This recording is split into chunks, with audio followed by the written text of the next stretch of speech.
Hi, my name is IRKO, and today I'm at SAE Milan for my speakeasy workshops. This is the first time in Italy, and I'm very excited to be back home. Becoming an audio engineer is not a one-day kind of thing. It takes a long time, and schools like these are amazing for the preparation of the workforce for these guys. That's really amazing. However, the other thing that cannot be taught at school is how to actually work in the real life. And you are going to mess up. You are going to mess up. You really are going to mess up. And the great place to mess up, it's this kind of place, a place where you have access to an SSL board, where you can do all your mess ups in a safe environment, so that the minute you out there working, you, of course, will mess up again, but a lot less than before, So the student is ready and formed. He's ready to get out of the school, he or she, and they knock at my door, right? What do I look for into a student that's ready to be joining the workforce? Well, the first thing is they need to know their stuff. They need to know the technicals, they need to know what a compressor is and stuff like that. But the thing that's really complicated for someone to really get a hold on from school is to how to actually promote yourself, how to behave in a studio, how to interact with your clients, with the producers, or even if you're just assistant at the studio, what to say, what not to say, what you are able to say, or what you should not say ever.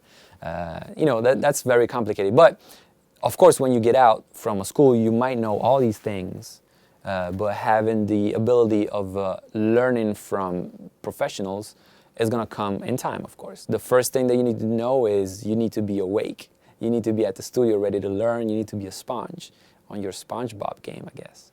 And it's really important to be able to be open and quick to learn. You mess up once, no problem. You can't mess up twice, though. So be ready, know your stuff, and study all the time, of course.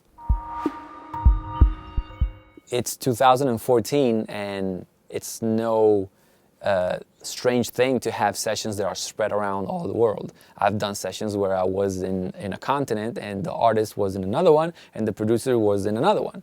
So it's a pretty normal thing, quote unquote, to be working online. It's very, of course, it's a lot easier to organize. Nobody needs to show up and find parking places for the studio, That's definitely important. However, all the comfort of being in your own environment to listen to your stuff also comes with the problems of not being able to interact with the producers and whoever is involved in the production process, whether if it's a songwriter, producer, or engineer.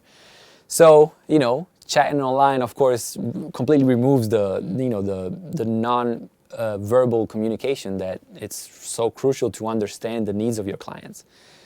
However, that's the way it seems like it's going towards. So, of course, being able to be present and quick with answering emails, chat, FaceTimes, whatever the case may be, it's really important. And of course, we're going to see more and more of that in the next years. Well, either you are very lucky and you have an amazing agent or manager that can push you around, and not push you around, but bring you into the right places and get you gigs, well, then you're really lucky. But if not, you got to be on your grind about finding your jobs, being out there and everything. I'm not an artist. I don't even really like to be in front of the camera, actually. But, you need to be able to communicate and make sure that your potential clients trust you enough to become your clients. So being able to be on all these social networks, your SoundClouds, your Instagrams, your Twitters, all of those kind of things are crucial. Now, yes, you're not an artist if, you that I'm talking to, you're an engineer. However, you need to be able to make sure that you are known to your peers as the guy to call for the mixing. I am your guy, so call me. If you ask me what's the best solution for a mix to happen, is definitely on one of these guys. I'm SSL all day. However, in the real world, sometimes the budget, sometimes the situation, the location, geographically speaking, does not allow to be in an amazing room like this.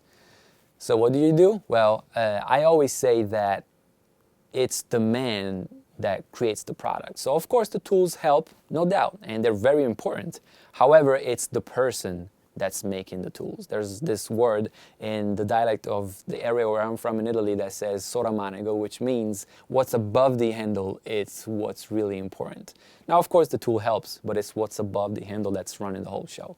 So definitely your choices, which is really what it is that you're getting paid to mix a record, are eventually what is going to stem out into being an amazing mix, or not.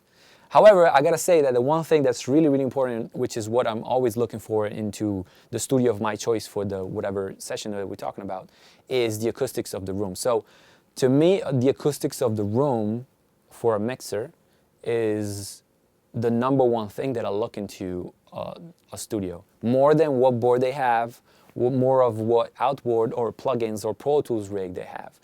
And that's simply because the equipment is handled by me, but the acoustics of the room is what I hear. So everything, all of my decisions, everything that I make on the actual mixing session or during the mixing session is completely based on what I hear. What I hear is going through the acoustics of the room. So it's the only thing that's really, really important. I mixed for many years in a garage, which was not exactly the best scenario and the best environment to do that.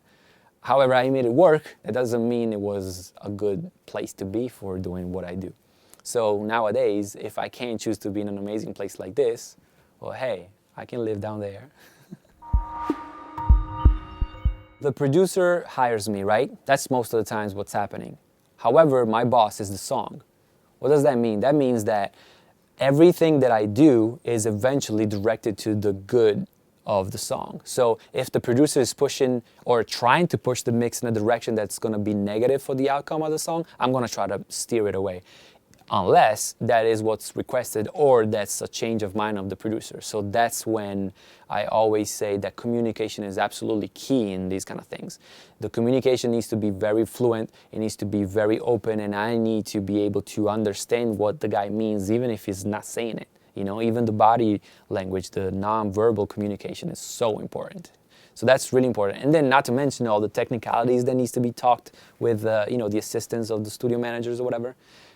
So there's different levels of speaking and communicating in an environment, and especially for somebody that's English is not the first language. It's good luck with that. I'm like trying to learn still, but yes. So communication is key. My name is IRKO, and this is Speak Easy Workshops at SAE Milan. The best of luck to everybody.